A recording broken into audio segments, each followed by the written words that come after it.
मुझे याद है 780 के आसपास मुझे इंजेक्शन लगे थे जब मैं कोविड में भर्ती था।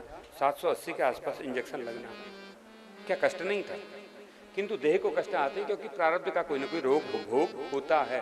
भोग तो काटना ही पड़ेगा, है ना? मुझे भी काटना पड़ता है, आपको भी काटना पड़ेगा, भगवान को भी भोग काटने के लिए आना पड़ता है, भगवान को उनको भी भोग चुकाना पड़ता है। तो जब भगवान नहीं बचते भोग से तो व्यक्ति कैसे बचेगा? तो भोग तो हैं, वो तो काटने ही पड़ेंगे। हाँ, इतना है कि गुरु दर्शन, गुरु कृपा, इष्ट दर्शन, इष्ट कृपा, इष्ट से प्रेम भोग को सहने की सामर्थ्य दे देता है। बस यही होता है और कुछ नहीं। अपना भोग है वो तो काटना पड़ेगा, अपना भोग है वो तो झेलना पड़ेगा, अपना भोग है वो निभाना पड़ेगा। किंतु आपकी दृष्टि यदि सुबत्व की ओर है, आपकी दृष्टि में शिष्यत्व उतरा है, आपके अंतःकरण में शिष्यत्व उतरा है, गुरु से प्रेम हुआ है और इष्ट से प्रेम हुआ है, तो भोग तो भोगोगे, किंतु भोग भोगने की सामर्थ्य भी भगवान ही देंगे।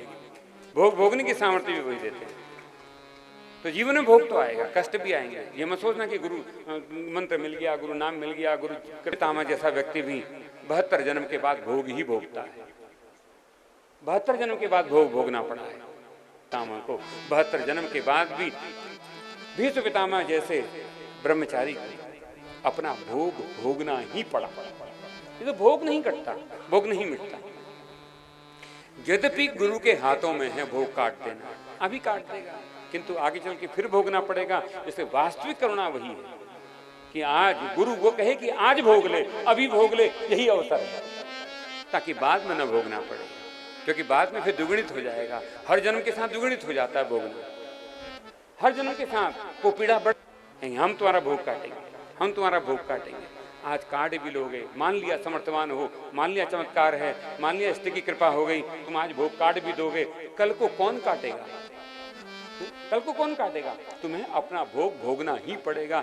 जब भीष्म पितामह जैसे व्यक्तित्व का भोग नहीं कटा, सोचिए ना, जब उसका भोग नहीं कटा, आद्रा नाम की अप्सरा स्थापित हो जाती है और वो सत्यवती के रूप में आती है। और सोचिए, उसने अपराध किया था सत्यवती के रूप में, पराशर व्यास जी के पिता का संसर्ग हुआ तो भी भोग नहीं कटे। उस जगत का उस समय का सबसे विद्वान ब्राह्मण पराशर, जिसके पुत्र हैं भगवान व्यास, उनका संसर्ग मिला, भोग नहीं कटे। उसके बाद शांतनु जैसा राजा मिला तो भी भोग नहीं कटे। उसी सत्यवती को अपने ही वंशज का, अपने वंशों का क्या परिणाम देखना पड़ा, कुरुवंश का।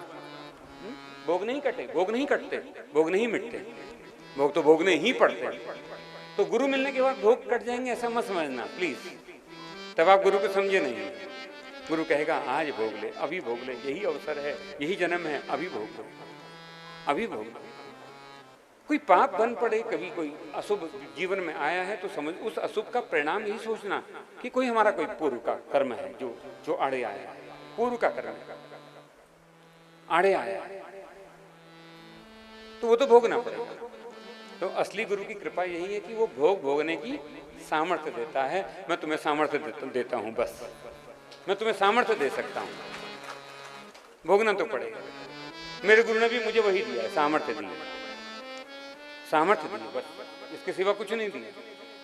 कष्ट आते हैं शरीर को, देह के कष्ट। मैं सुबह से 3 बार 4 बार दवाई खाता हूँ, याद रहे तो, अगर घर में रहा तो 3 से 4 बार दवाई मुझे खानी पड़ती है ना, क्योंकि देह का अपना एक हिसाब किताब है, वो तो पूरा करना ही है, देह को तो भोगना ही है।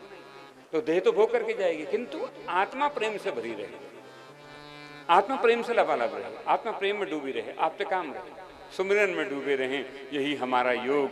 गोपियां तो यही कहती हैं, क्या गोपियों के जीवन में कष्ट नहीं आया था? सोचिए ना, गोलोक धाम से भी पतन होकर के आई हैं गोपियां, राधा का पतन हुआ है महाराज, गोलोक धाम से राधा पतन होकर के आई है, उसका भी पतन हो गया, तो भोगना नहीं पड़ा क्या? इतने वर्ष का विरह, सोचिए, क्या उनको विरह नहीं भोगना पड़ा? तो भोगना तो पड़ा। तो कष्ट आएंगे, कष्टों को प्रेम से